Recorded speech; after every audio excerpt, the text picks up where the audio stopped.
Day 2, Laguna Seca. Rolex reunion.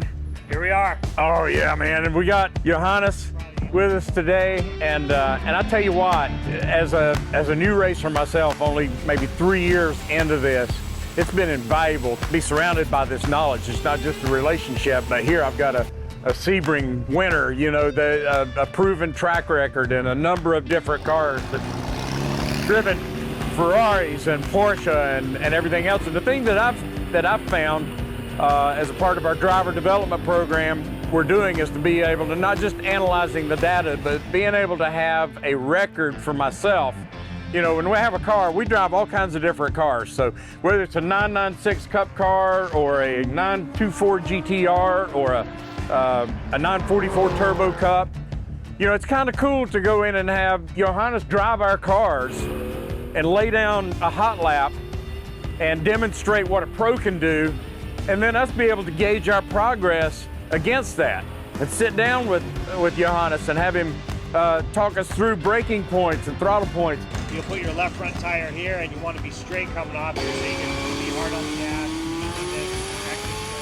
I tell you, you've just taught me a ton in the whole process since I've become a part of DA Sport. So man, I appreciate it. Awesome. Absolutely. No, it's been fun. And you know, Colin's done a great job. We've known each other for 30 years probably. That's right. And then as Colin's kind of built up his team, it kind of went from like a lot of teams do, from kind of a track day and then into racing, and now he's really bringing the program up and bringing in data. And it's great to work with guys like Gary, who are super enthusiastic, has the raw ability, so it's just sort of fine-tuning his enthusiasm and, you know, where to use the throttle, where to use the brake, where to turn in, and usually I'm on their home turf and they know the tracks really well. In this case, in Laguna Seca, my home turf, I know the track really well, so it's just using their kind of core driving skills and applying it to this new track here at Laguna Seca.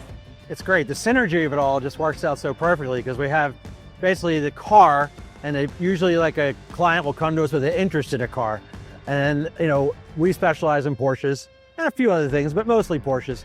So basically, you pick the car, and then we curtail the program for that. So Johannes has got such a great range of experiences. You know, started out in BMWs, right? Back on the way in the day. ALMS. In the late 90s, right? Yep, late 90s. ALMS, right? And then, you know, for all the amazing, you know, experience that you've had, we get a program that is curtailed to what that owner might need with that car that they choose. So it's just perfect. Gary's first time on the track here at Laguna Seca, so I started by narrating a in-car video of a very similar car that I drove here at Rennsport a few years ago, kind of laying out brake points, lines. Laguna, every track has little nuances. Laguna's no different. It tends to be a pretty low grip circuit. It's a track that requires pretty early turn-ins everywhere, not necessarily early apexes. It's really a momentum track, like every track. There's just a few little tricks about this track, like any track, and once you understand them, what curves to use, what curves not to use, once you apply that to the car you're driving and build up that confidence, you know, he should be as fast as that car can go, you know, by the end of the weekend. What sort of tips did Johannes give you so far, Gary? That Well, you know, that video, you know, we was able to watch that, and I'm fortunate enough to have a simulator at home that I can train on as well. So, you know, I'm sitting here with Johannes's video that he sends and his notes that he sends on where to apex and everything. So I can come, having never physically driven the you know, all you really can't pick up is what it actually feels like the top of that hill with the corkscrew. A little bit of scariness. Right. When you're going down through there with real momentum, the simulator tries its best, but to be able to take and apply those things on the course so that you go out first lap, it's not completely green to you, and you have an understanding of what you're, you know, just be able to start the learning process at a higher level when you get out here physically on the track. So the conversations that take place before the race, you know, whether it's Sebring or VIR, I mean, goodness, we've been everywhere.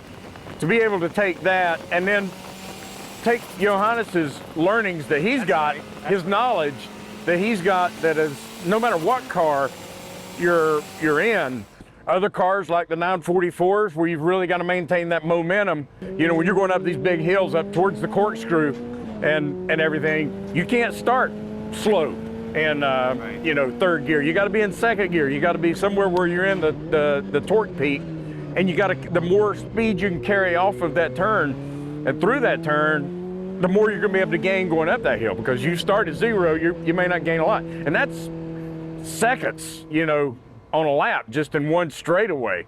So and the other thing is understanding how important, you know, here at Laguna Seca, there's so much. You've got the one big long straightaway, so it's important to get off of, you know, the entry turn with all the speed that you can, and then brake as late and keep that momentum as much as you can, because that's, gosh, what is it, a third of the track, or maybe 20% of the track. That's the fastest part of the track, and you can you know, you can make or break a lap, you know, in how you execute those two turns. Yeah, there's kind of two things that are true at any racetrack. You want to make straightaways as long as possible, and you want to drive the car to the absolute limit of the tire. So anytime you ask something of the tire when you're on the brakes, turning in, exiting, you got to be at the limit of the tire. Yeah. And then the nuance of the track is, oh, where is the grip on this particular track, and you know, is this an early apex, a late apex, and so,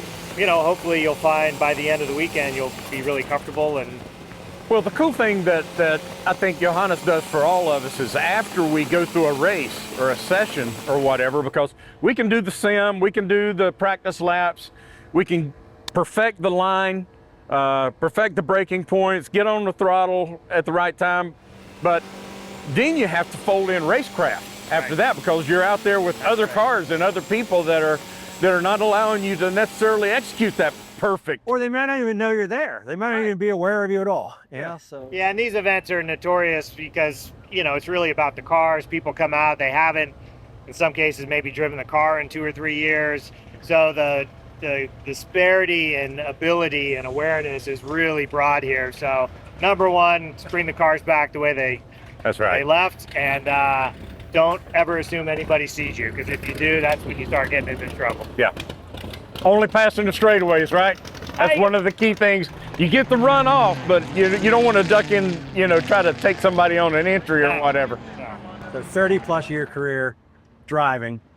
You transition into some of the sanctioning bodies, right? And in your retirement from pro driving, right? Yep. And you have this new joy of actually coaching your sons, right? And some driving and some racing coming up. Both sons have their SCCA license, and my youngest son is taking it very seriously and doing some Miata racing, and he's doing quite well, which puts the pressure on to raise some money and start the cycle all over again. We were so excited when you brought them down to Miami Homestead to the Target 66 thing with us, and they were able to actually go out in one of our cars, and to be able to see that and watch them grow. And now I'm following them on Instagram and seeing all the things, and y'all traveling even internationally and doing some different things, man. It's just cool. Yeah, fun stuff. Pretty special relationship. Yeah. That's kind of the way we feel about you. I mean, it's like, you know, to bring someone like you in and have this wealth of experience and knowledge and be so generous with it and teaching other people. I mean, it really just speaks to just an excellent character and just a great friend. So I really appreciate it. Thank you. No, it's fun sharing your knowledge, and when it's applied and you have the joy of like, oh, I cracked that nut, I figured that out, thanks for the guidance. I mean, that's the ultimate reward for me. Yeah.